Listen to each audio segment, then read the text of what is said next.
Hi, how are y'all? My name is Kenesha, and My name's Katie. our loved one Marcus, he just received the sickle cell cure at Duke Hospital. So he's going to be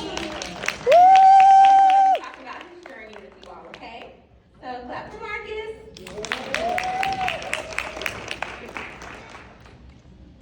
How y'all doing? Good, good.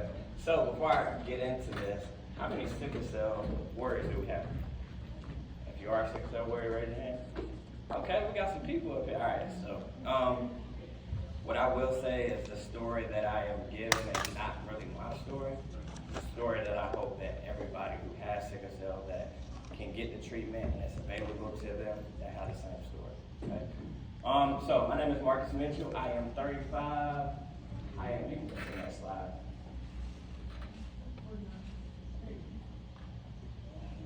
All right, so I'm 35. I was born in Greensboro, North Carolina at Motorcone Hospital. And I graduated from NCA&T and GTCC. That's no. Sorry.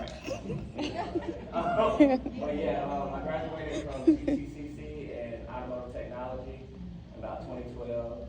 And then in about 2020, I graduated from A&T with a bachelor's in liberal studies with a concentration of teaching, what else I have? Teaching, accounting, and business management. So, and also I'm a teacher. I've been a teacher for about 10 years now. Andrews High School. And before I move on to that, I know we had Piedmont Sickle Cell Agency. And if you know about in Greensboro, you know Kathy Norcott. She did an amazing job with us. Her and my mom was like best friends. That's how close they worked together. I remember going to the hospital and Kathy would come up there because you need an advocate when you're in the hospital. Even when you have your parent there, it's like they don't listen. My mom would be in there fussing at them. It was to the point I was like, Mom, you gotta go home. You can't fuss with these doctors. They gotta take care of me. But Kathy would come, and it'll make all the difference in the world. So, rest in peace, Kathy. That was we miss her. And that was our connection. Our connection to the agency was Kathy. All right, next. All right, so growing up with sickle cell. So if you look down there, that's my mom. She passed away in 2019. That's my grandmother. She just passed away in 2021. That's my father, and then that's me at the bottom. So my dad has 5 kids. My mom has 2. Me and my brother, Dear Mitchell, we both have sickle cell. We have sickle cell S beta 0, which is similar to SS as it relates to like how often we go into crisis, but we both have that. So of course, growing up with sickle cells in and out of hospital, before I went to Duke, and I was at Cone, I ended up having acute chest syndrome, and that's how they transported me to Duke because my lungs collapsed. And that's how I developed my relationship with the hospital. Feeling like a burden. I think everybody with sickle cell at some point kind of feels like a burden. Like you're always in crisis. It's just hard for me, it was hard to have people they didn't feel that way. But for me, it was just like, I'm going into crisis, they got to stop what they're doing. Even when I went to get the cure, I needed like somebody, a caregiver. And I didn't want to ask, because I feel like that's a lot to ask somebody who already have their own problems. So that was my biggest part, is just feeling like a burden. So that mental piece of that was really hard. And then another thing, growing up, I just hated the word like disabled or having a disability. Because when you say that, people already look at you different. Like you can't do anything. So even when going to the gym and stuff like that, I always try my hardest to just overcome that word disabled.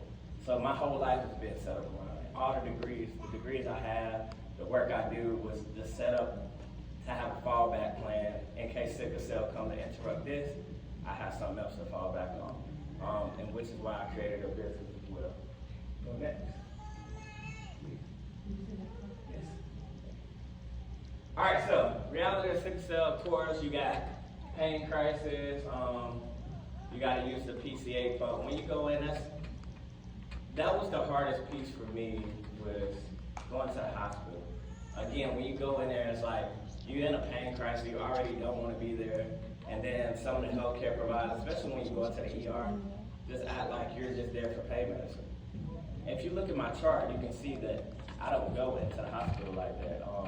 Sometimes it's more often, sometimes it's not a lot. So I think the most frequent I've been in a sickle cell crisis was probably like 3 times a month.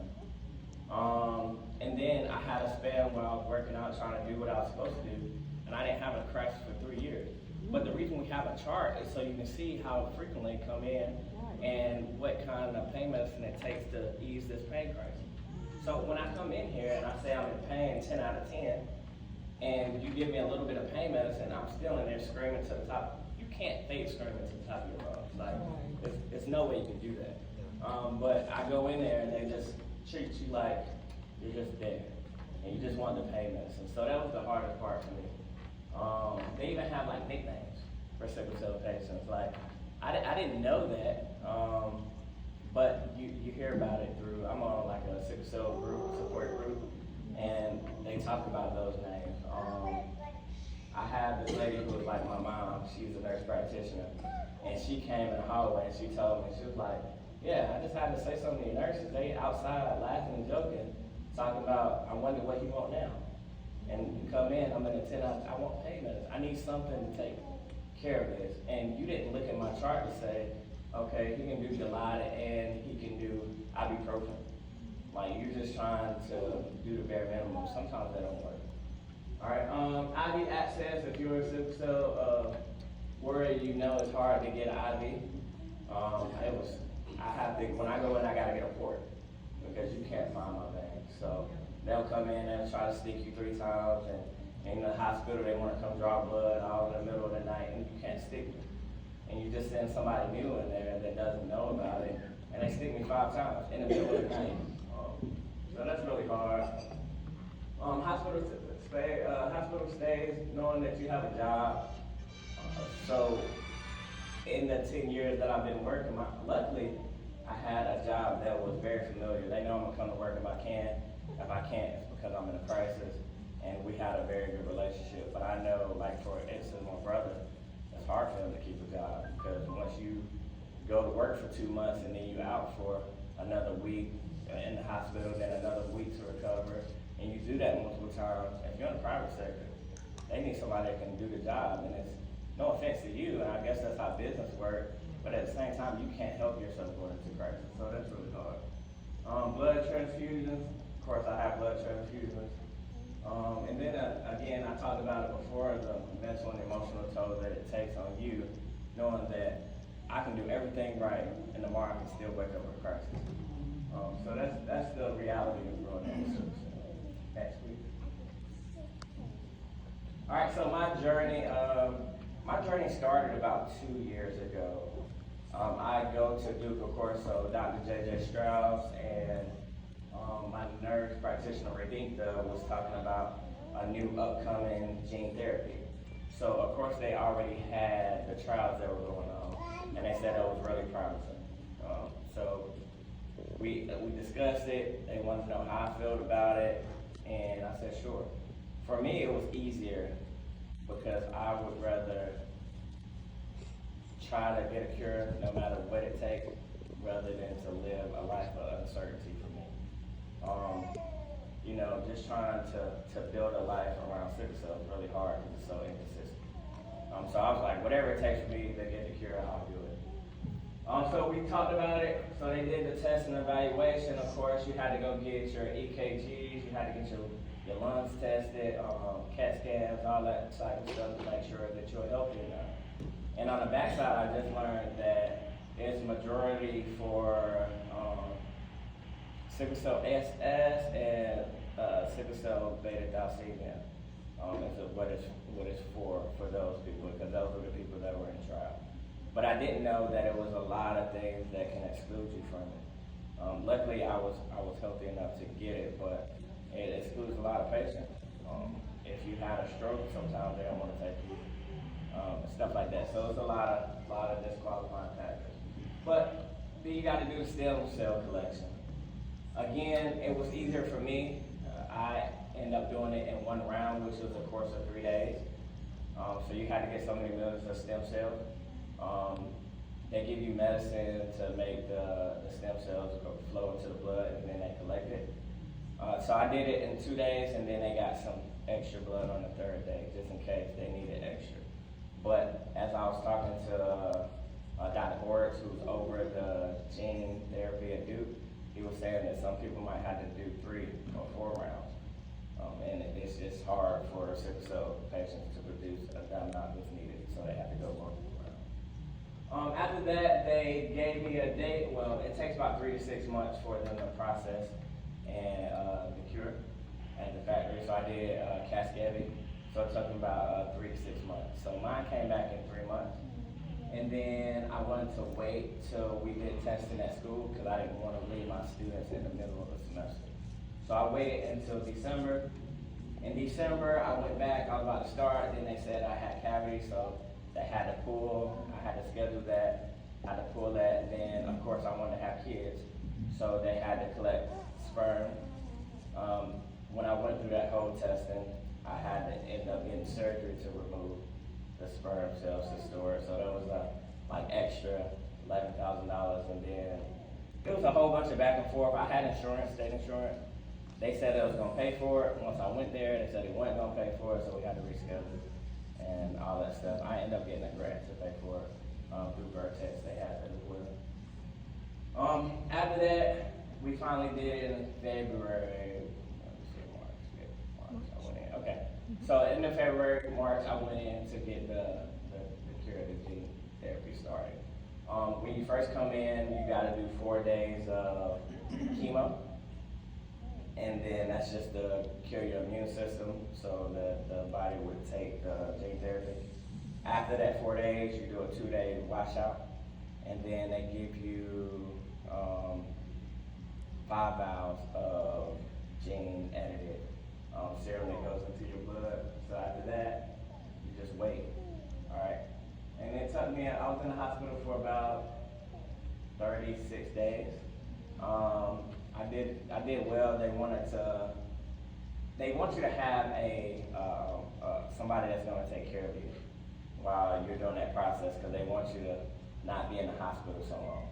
But I didn't want to burden anybody with that responsibility, so I told them I'd stay in the hospital until my immune system recover enough so I can go home. So that's what happened to me, and then I came home. So you can go to the next one, please. All right, so while I was in the hospital, of course, once you do, what am I trying to say? All right, so once you do the chemo, of course, you're gonna be tired, so I was a little tired. High blood pressure, I never had high blood pressure until I got chemo. I don't know if it's a effect of the chemo or the gene therapy, but I got high blood pressure, so they had to come in multiple times to check it. And it just ran high. Even now, when I go to the doctor, sometimes it's high. Mouth sores, of course, that's from the chemo as well. Skin breakdown, of course, hair loss. Those are all side effects of chemo. I didn't really have a lot of side effects from the gene therapy. That mostly come from chemo. Next, please. All right, so life after the cure. So I was released April 26th. The hardest part for me is kind of realizing that I'm normal, right? So that's the hardest part. So I went to the hospital. I went to the doctor about 2 weeks ago, and they tested my hemoglobin, and it was like a 14.4. So yeah, that was. So usually it ranges from about 8 and 9, but just seeing that number lets me know that it's working. But it's hard for my brain to register that it's working. So me and Kaden got caught in the rain the other day coming home, and the first thing I was thinking about, like, I gotta go dry myself off, get out of these wet clothes, because I'm gonna end up going to a crisis. And then it hit me later that I didn't go into a crisis. Like, so it's actually working for me. So that's the hardest part is to get. So for 35 years, you don't realize the trauma that comes with having sickle cell, right? So you just think it's your normal. Not everybody have that fear if they get caught in the rain, or if it's too cold outside, or if it's too hot and they ain't drinking enough water that they can possibly spend a week or 2 weeks in the hospital. Not everybody has that fear. But because that's your normal, you like, I gotta pay attention to those things to make sure I don't go into a crisis. Even like when we first started dating, I like going swimming. But if I go swimming, sometimes I can go into the hospital behind that. So I would just tell her, I don't think I want to go swimming. Or if we're going on vacation, I never planned my vacation far out because I don't know if I'm gonna be in the hospital then. So I was just like, well, on that day, a week before, we'll just schedule the vacation and we'll make it then. But I never looked out in the future because I didn't know what the future held for me. So now that's a different transition. Now I'm trying to get in my head that okay, I'm normal. I can do this stuff without the possibility against it. And sometimes you still wait for that other shoe to drop because it's fairly new. I think the data they got out is maybe 7 years old. So you're like, well, what happens after that? But for me, I think as long as I can get a good quality of life for however long that it stays normal, I'm okay with that. So that's my reality with that. All right, that is sweet. All right, so I will leave off on this, and I think that this is just my advice that I would have to myself if I was speaking to my younger self, is that your disability does not define you. And I think that people, when you tell them that you have sickle cell, they automatically assume that you're less than or you can't do X, Y, Z. And yeah, so your disease does not define you, the person that you're meant to be. You just try your hardest and try your best in everything you do. And what's for you will always be for you. You deserve to be loved. I think a lot of us, well, the people I know, and I can't speak for everybody, is that they feel like with this disease, they're not worthy to be loved, or they don't want to get into a relationship because they don't want to be a burden on somebody else. And I think that the right person will come along and love you anyway. And then for me, again, gene therapy is risky, but so is living with sickle cell. I mean, if I'm afraid to pass away before gene therapy, I know for a fact that sickle cell will kill me. So I'd rather do what I have to do to get rid of it and deal with the consequences. But either way, you're gonna have to deal with some kind of consequences, whatever path you choose.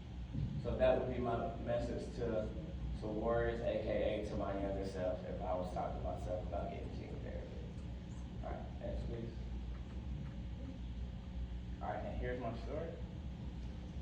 I wanted to play if you get feedback from my phone. Okay, I'll turn it on. A Guilford County teacher is a medical groundbreaker, the first adult at Duke Hospital to undergo a life-changing sickle cell treatment. Yeah, this treatment could give him a future free of the disease. He opened up about his hopes with WFMY News 2's Lauren Tier. 35 years. That's how long Marcus Mitchell has battled sickle cell disease. He says it does not define him, but now he is ready to live a life without it. For Marcus Mitchell, views similar to this one, looking out a hospital window, are familiar. Now he has a chance to leave these views behind. The 35-year-old Greensboro native and Andrews High School teacher was born with sickle cell disease. Just got tired of having sickle cell crisis and hope for the best, you know. Groundbreaking treatment at Duke Hospital could be the cure. Just not having that to be a hindrance anymore is worth the risk. That risk, an intense weeks-long gene therapy process. Mitchell is the first adult at Duke Hospital to undergo the treatment. It's, a long process, but it's been going well. Doctors say the therapy is a game changer. They use a patient's own cells to correct the genetic mutation behind the disease. Unlike traditional bone marrow transplants, this approach doesn't require a donor, something many sickle cell patients can't access. As patients with sickle cell age, treatment options decrease. For girls, this offers really, in many ways, life-saving and life-altering therapy that they may not have otherwise been able to receive. The process itself takes months, even years, starting with testing and cell collection to chemotherapy and stem cell replacement. But for Mitchell, the possibility of a life without the condition makes everything worth it. I made a joke one time, I was like, I think if I didn't have sickle cell, it would be unfair because I've had a chance to conquer the world. So I think that is the goal. While the treatment is still limited to specialized centers and comes with a very high cost, doctors say its future impact could be far-reaching. For now, doctors will monitor Mitchell in the coming weeks, waiting for his cell counts to normalize, signaling treatment success.